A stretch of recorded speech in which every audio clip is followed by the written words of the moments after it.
Shalom, salam bahagia bagi kita semua.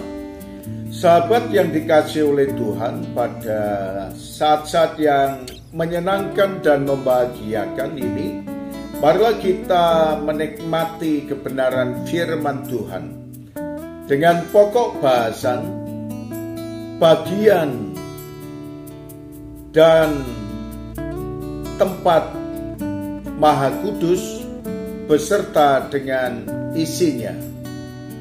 Firman-Nya yang terdapat dalam kitab Ibrani pasal yang ke-9, ayat yang pertama sampai dengan ayat yang kedua. Memang perjanjian yang pertama juga mempunyai peraturan-peraturan untuk ibadah dan untuk tempat kudus buatan tangan manusia. Sebab ada dipersiapkan suatu kemah, yaitu bagian yang paling depan, dan di situ terdapat kaki dian dan meja dengan roti sajian. Bagian ini disebut tempat yang kudus.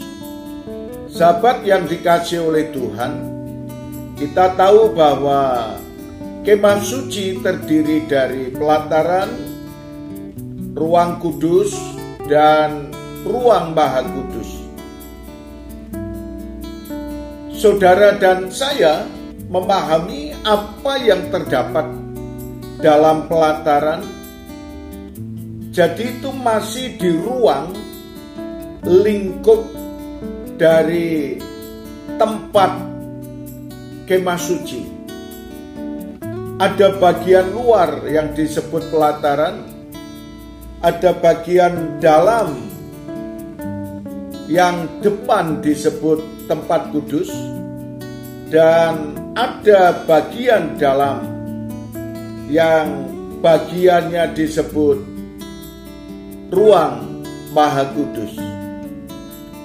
Saudaraku yang dikasihi oleh Tuhan, bahwa di pelataran orang-orang mulai hadir, dan di sana ada tempat pembasuhan, ada tempat untuk mempersembahkan korban bakaran.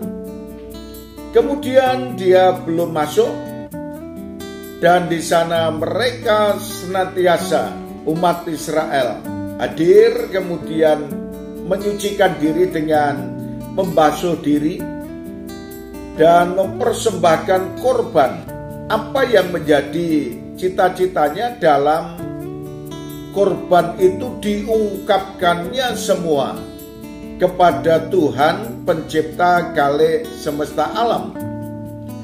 Dan kita tahu apa yang disampaikan dalam kebenaran firman Tuhan ini, bahwa hal ini adalah bagian daripada penyembahan-penyembahan yang dilakukan oleh umat Israel.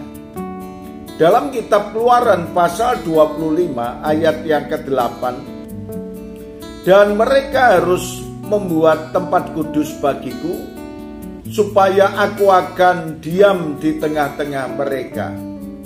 Tuhan telah memerintahkan kepada umat Israel agar membuat kemah suci. Dan di tempat itulah kata firman Tuhan bahwa Tuhan akan hadir dan diam di tempat itu, dan setiap umat Tuhan hendaknya akan memuji dan memuliakan nama Allah di kemah suci itu.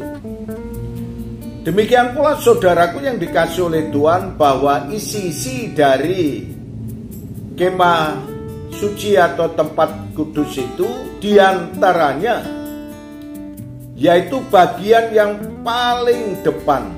Saya tadi menyebutkan pelataran, kemudian di tempat itu ada kaki dian, dan di tempat itu ada meja dengan roti sajian, dan bagian itu disebut tempat yang kudus. Maka setiap umat yang hadir, dia punya kerinduan untuk menyembah kepada Allah sesuai dengan tatanan yang ada. Demikian pula dalam kehidupan kita, marilah kita hadir di hadapan Allah dan kita melakukan apa yang Tuhan perintahkan kepada kita. Terima kasih Tuhan Yesus. Dalam nama Tuhan Yesus kami mengucap syukur atas firman-Mu ini. Haleluya. Amin.